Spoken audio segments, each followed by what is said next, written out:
Guys দেখেন আমার মেয়ে কি কিভাবে খেলা করে একা একা ঘরে বসে বসে একা একাই খেলা করতে থাকে।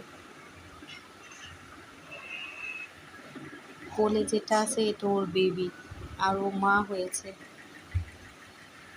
কি একটা অবস্থা, এখনকার দিনের বাচ্চারা কত কিছু যে শিখে, একদম ফাস্ট সব কিছুতেই।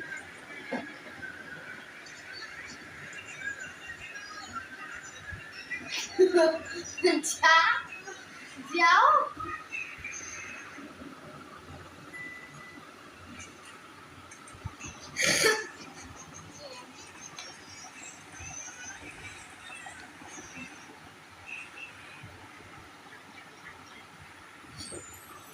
পড়ে গেছে, আবার শাড়ি পরেছে guys. Are you for it?